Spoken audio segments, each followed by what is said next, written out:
तो मार्शल बे के इस एपिसोड की शुरुआत वहीं से होती है जहां से पिछला एपिसोड खत्म हुआ था। पिछले एपिसोड के एंड में देखा था यान का यहाँ पे इविल कैवरन पे पहुंच जाता है और इविल कैवरन के अंदर यहाँ पे एंट्री मारता है। जैसे एंट्री मारता है सामने से यहाँ पे कुछ बंदे दिखाई देते हैं जो कि किसी के साथ यहाँ पे फाइट कर रहे और फाइट और किसी के साथ नहीं बल्कि एक इविल स्पीड के साथ यहाँ पे फाइट कर रहे थे। यान का देखते अच्छा लगता भाई उन्होंने में से किसी ने मुझे यहाँ पे नोटिस नहीं किया। तभी उनमें से एक जो बंदा था ना वो बंदा नोटिस कर लेता है और यान का के सामने यहाँ पे जाके खड़ा हो जाता है और उसके साथ लगता है यान के साथ यहाँ पे बातें करे। उसी बीच में पीछे से जो उसके बाकी बंदे लोग जो इविल स्पीड के साथ यहाँ पे मुकाबला कर रहे थे फाइनली मिलकर ना उसको यहाँ पे हरा के उसको जान से मार के खत्म कर देते हैं। और उनके बीच में एक लड़की भी थी उनकी टीम में, तो लड़की से दूसरे लड़के कहते यहाँ पे जल्दी से बोतल निकालो और ये जो इविल स्पीड है ना इसका एसेंस जल्दी से यहाँ पे कलेक्ट कर लो। तो उसके बाद से एक लड़की एक बोतल यहाँ पे निकालती है और जो यहाँ पे इविल एसेंस था उसे यहाँ पे कलेक्ट कर लेती है। उसके बाद से जो लड़का यान के पास आया था ना, यान कैसे कहता है हेलो तुमसे मिलकर यहाँ पे अच्छा लगा, तुम्हारा नाम यहाँ पे क्या है? मेरा नाम यहाँ पे यांग ताओ है। सामने से यान के बोलते कि हाँ मेरा नाम यहाँ पे यान का ही है। जो सुनते यहाँ पे यांग ताओ कहता है वो लड़का कि वाह कितनी कमाल की बात है, मेरा भी सरनेम यांग और तुम्हारा भी सरनेम यहाँ पे यांग, बढ़िया लगा भाई एक यांग दूसरे यांग से मिलके। और तुम्हारा रिएक्शन देके मैं यहाँ पे बता सकता हूँ तुम यहाँ पे शायद पहली बार आए हो और यहाँ पे एग्जैक्टली क्या हो रहा है तुम्हें इसका कोई आइडिया नहीं है। जो सुनते सामने सीए भी कहते कि हाँ मुझे वाकई में उतना कुछ आइडिया नहीं है, ज़्यादा मुझे नहीं मालूम। और तुम्हारे पास वो बोतल क्या जिसके तुमने अभी एसेंस कलेक्ट किया?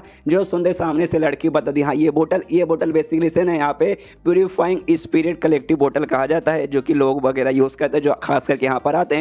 जो सुनते यान के बोलते ओके ठीक है लेकिन मैंने नाम नहीं पूछा, इसका यूज़ क्या है, तुम इसका क्या करते हो मुझे ये जानना है। जो सुनते यांग ताओ यहाँ पे बताता कि हाँ ये देखो बेसिकली तुम्हें तो यहाँ पे मालूम होगा जो इविल स्पिरिट है ना हम मारते हैं तो मारने के बाद है ना उसका जो एसेंस है ना एसेंस यहाँ पर रिलीज होता है और एसेंस में कमाल के भाई ऑरा रहती है। जो ऑरा जो हम कल्टिवेटर से अगर हमने उसे यहाँ पे ऑब्जॉर्व कर लिया तो ऑब्जॉर्व करने के बाद है ना हमें यहाँ पे बहुत ज़्यादा फायदा होगा, हो सकता है हमारे स्पीच एनर्जी भी बढ़ सकता है, हमें कमाल का स्किल मिल सकता है, नहीं तो कम से कम जो हमारा कल्टिवेशन में इंप्रूवमेंट यहाँ पे हो के ही रहता है। लेकिन दिक्कत की बात आ जाती है कि भाई उसको ऑब्जॉर्व करने के लिए उससे अच्छे से यहाँ पे भाई रिफाइन करने लगता है, मतलब रिफाइन करने को रहता है और रिफाइन करने के बाद उसको ऑब्जॉर्व करने को रहता है। जो करने में यहाँ पे लिटरली बहुत ज़्यादा टाइम लग जाता है। तो मान लो कि यहाँ पे हमने एक को यहाँ पे इविल स्पिरिट को मार के उसके एसेंस लेके आराम से ऑब्जॉर्व करने बैठे तो घंटे लग जाएगा ऑब्जॉर्व करने में। और ये जो पूरा है ना कि यहाँ पे खतरा भर के दुश्मन भर के रहे, दूसरे सारे भी स्पीड वगैरह हैं, जिस चक्कर में हमें ये बोतल का यूज़ करना पड़ता है। हम मार के ना इसको आराम से ना एक के साथ मतलब इसमें ऐसा जमा कर सकते कलेक्ट कर सकते सारे एसेंस को और बाद में जैसे यहाँ से निकल जाएंगे अपने ग्रुप वाले एरिया में जाएंगे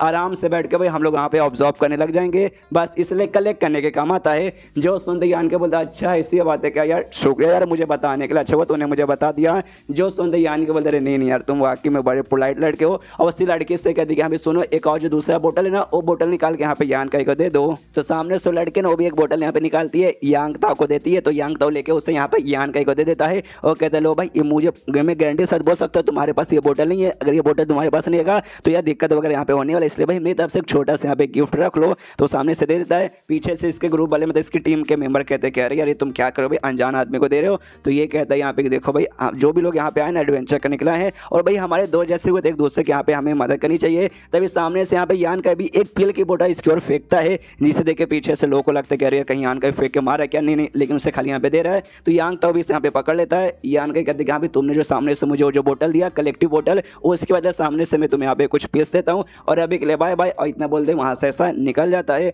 और जैसे वहाँ से निकलता है अभी इसके टीम वाले इससे कहने लगते हैं भाई तुम यहाँ पे पकड़ा चुके क्या भाई। सबसे पहली बात है ना वो लड़का देखने से ऐसा पे कुछ भी खास नहीं लग रहा है, एकदम यहाँ पे नॉर्मल लग रहा है और तुमने सामने से वाकई मुझसे वो वाला बोतल दे दिया, वो कोई ऐसा वैसा बोतल नहीं स्पेशल बोतल रहता है जान पहचान का रहता है, तुम देते यहाँ पे समझ आता है। लेकिन किसी स्ट्रेंजर को यहाँ पे तुमने दे दिया, ऐसा भला उसमें क्या खास है यहाँ पे तुम्हें लगा कि यहाँ पे शायद हमें उसे यहाँ पे दे देना चाहिए। जो सुनते यहाँ पे यांग ताओ बोलते कि देखो यार सबसे पहली बात तुम्हें ऐसा नहीं बोलना चाहिए, सामने से तुम्हें जरा ध्यान से देखा उसने हमें क्या दिया, उसने हमें एक पील का बोतल दिया और पील के अंदर कोई ऐसा वैसा पीले नहीं है इस बोतल के अंदर। तो सामने से निकाल कर दिखाते कि भाई खुद से अपनी आंखों से देख लो। तो लोग यहाँ पे देखते ना देखते चौक जाती अरे बाप रे ये तो हेवन ग्रेड का टॉप लेवल का था। मैंने बोला था भाई अर्थ ग्रेड उसमें रहता है यहाँ पे लो मीडियम टॉप, फिर हेवन ग्रेड उसमें लो मीडियम टॉप, तो ये हेवन ग्रेड का टॉप वाला है जो देखते वाकई में हिल जाते अरे ये तो बड़ा यहाँ पे स्पेशल बड़ा यहाँ पे कीमती है। पीछे से यांग ताओ कहते वाकई में जो हमने यहाँ पे उसे पील का बोतल दिया और इससे यहाँ पे कंपेयर कर दो तुम्हें यहाँ पे अंदाजा लग जाएगा कि हाँ भी वाकई में ये जो पील है ना वो ज़्यादा यहाँ पे कीमती पड़ेगा उस बोतल द्वारा। तो समझ जाओ भाई उसने बेसिकली छोटा सा सान हमारे ऊपर ही कर दिया।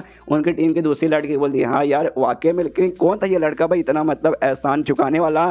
यहाँ पे ये बोलता आई डोंट नो, जैसे कि नाम तुम्हें मालूम होगा यान का, इससे ज़्यादा मुझे भी यहाँ पे मालूम कुछ भी नहीं है, मुझे उसके साथ दोस्ती करनी थी, मुझे बंदा यहाँ पे ठीक लगा लेकिन तुमने पीछे से उंगली कर दिया, ये कह दो कि हाँ भाई किसी का और ऐसे कैसे दे दोगे, तो उसको शायद बुरा यहाँ पे लग चुका रहेगा इसलिए भाई चला गया, हमारे साथ यहाँ पे नहीं रुका, इसमें तुम्हारी गलती है। जो सुनते लड़कियों को भी लगता है कि हाँ शायद शायद हमने ज़्यादा कुछ बोल दिया ना। तभी सामने से एक और लड़की कहती है लेकिन तो भी यहाँ पे मान लीजिए कि अभी जो गुफा वगैरह जहाँ पे लोग आते हैं, कोई एक जगह से बिल्कुल नहीं आता, सबका सब यहाँ पे अलग जगह से आते हैं, सबकी ज़िंदगी जीने का तरीका, सबके सोचने का तरीका यहाँ पे अलग है। तो आपने भला उसके अंदर ऐसा क्या देखा जिसके बाद से भाई आपको विश्वास हो कि यहाँ पे भरोसेमंद आदमी है, हमें इसके साथ यहाँ पे दोस्ती करनी चाहिए। हो सकता है कोई बुरा आदमी हो जो कि चोरी छुपके से हमारी लेने की कोशिश करता। जो सुनते यहाँ पे यांग ताओ कहते कि यहाँ पे देखो मुझे ऐसा लगा कि जब हम लोग यहाँ पे झगड़ा करे थे ना, उस समय आराम से पीछे से आया, उसने आवाज़ वगैरह भी किया, शोर वगैरह भी किया, ये जानबूझ के खुद दिखाना चाहता था कि यहाँ पे देखो एक और बंदा यहाँ पर है। अगर वाकई में कोई यहाँ पे बुरा बंदा रहता ना तो उसके बाद से ये पक्का भाई ना चोरी चुपके से हमें देखता और मौके का फायदा यहाँ पे उठाने की कोशिश करता। या मान भी लो कि यहाँ भी हो सकता है झूठ बोल के हमारे साथ आना चाहता होगा, लेकिन देखो हमारे साथ रुका ही नहीं, वो पिल का बुटा दे के यहाँ से चला गया। तो भाई इससे तुम्हें क्या साबित होता है कि बंदा कोई बुरा बंदा नहीं है, वो दूसरों को यहाँ पे नुकसान ही पहुंचाएगा जब तक सामने से कोई उसे यहाँ पे नुकसान पहुंचाने ना जाए। और देखो ऐसे जगह पे अगर तुम्हें यहाँ पे सर्वाइव करना है ना, तुम्हें यहाँ पे स्ट्रॉन्ग तो बनना पड़ेगा और साथ ही में तुम्हें अपने जजमेंट पे भी अच्छे से भरोसा करना पड़ेगा। ये नहीं तुम किस हिसाब से यहाँ पे जज करते हो, तुम्हें यहाँ पे भाई खुद के ऊपर भरोसा करके सामने से जज करना पड़ेगा यहाँ पे कौन बंदा है जिसके साथ भाई तुम्हें यहाँ पे दुश्मनी निभानी है और कौन सा बंदा जिसके साथ तुम्हें यहाँ पे दोस्ती करनी है। अगर भाई तुम्हारे पास पावर है और तुम्हारा जजमेंट यहाँ पे सही है ना, तो वाकई में डेंजर से डेंजर एरिया में तुम्हें यहाँ पे काफी अच्छे से सही सलामत रहोगे। समझ गए ना।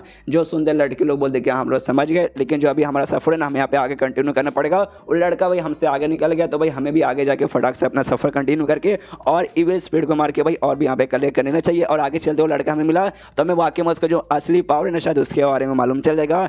तो वो लोग भी कहते हो कि ठीक है, और उसके दो लोग अपना सफर कंटिन्यू करते हैं। यहाँ पे यान का आगे आता है तो उसके सामने यहाँ पे ना एक हरे रंग का ना इविल स्पीड दिखाई देता है। तो यान के सोचते कि चलो भाई मिल गया, इसके साथ यहाँ पे मुकाबला करता हूँ, अपने यांग एनर्जी का यूज करके सामने से उस पर हमला करता है। उसको यहाँ पे तकलीफ होती है उस इविल स्पीड को, और इतनी तकलीफ होती है ना कि सामने से यहाँ से वो भागने की भी कोशिश करता है, लेकिन यान के उससे भागने नहीं देता, उसे यहीं पे जहाँ से मार डालता है। और मारने के बाद यहाँ पे सोचता है कि एक सेकंड मैंने ऐसा सुना था जो इविल स्पीड है ना एंड तक अगर तुम्हारा सामना हो गया उसके साथ, वो तुम्हारे साथ यहाँ पे झगड़ा करेगा और जब तक वो मर नहीं जाता ना आखिरी सांस तक वो तुम्हारे साथ यहाँ पे मुकाबला करेगा। लेकिन भाई इसने एंड में भागने की भी कोशिश की थी। और वो बात एक बात की अलग है भाई, मैंने सुना कि हाँ भाई बहुत तुम्हें भाई मतलब तुम कितने भी भले क्यों ना पावरफुल है, तुम्हें भाई पूरा खून पसीना बहाना पड़ेगा उसके साथ मुकाबला करने के लिए। लेकिन भाई ये तो लगता है 4 से 5 महीने अटैक किया तो उसमें यहाँ पे खत्म हो गया। एक सेकंड, मुझे ऐसा क्यों लगता है ये जो इविल स्पीड वगैरह ना भाई वो सब पक्का यहाँ पे कमजोर पड़ते होंगे यांग एनर्जी के सामने। अगर वाकई में ऐसी बात है ना फिर तो समझे कि भाई मेरे लिए ये एरिया यहाँ पे जन्नत हो गया।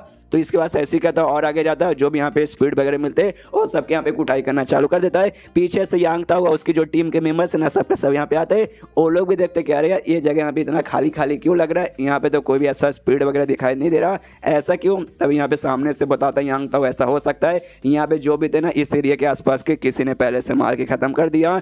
जो सुंदर लड़की के रिएक्शन, आपका कहने का क्या मतलब हुआ कि हाँ भाई कहीं उस लड़के ने तो यहाँ पे नहीं कर दिया। जो सुंदर कहते हैं कि ऑफकोर्स भाई मेरे ख्याल से उसी लड़के ने यहाँ पे कर दिया, क्यों भाई इससे पहले देखा भाई वही लड़का यहाँ पे गया था और हमने कोई और आदमी वगैरह को यहाँ पे आते जाते देखा नहीं था। तो हो सकता है शायद वो यहाँ पर हो, मतलब हमने वाकई में उसको ज़्यादा अंडर एस्टिमेट कर लिया। जितना भाई हमने पावरफुल सोचा था हो सकता है ये उससे भी यहाँ पे पावरफुल हो, और ऐसा लगता है ना उसके पास कोई स्पेशल टाइप का यहाँ पे कोई स्किल वगैरह हो जो कि स्पेशली ना मतलब ये जो है ना इविल स्पीड उनको यहाँ पे बेहोश कर देता होगा, मतलब उनको खत्म कर देता होगा।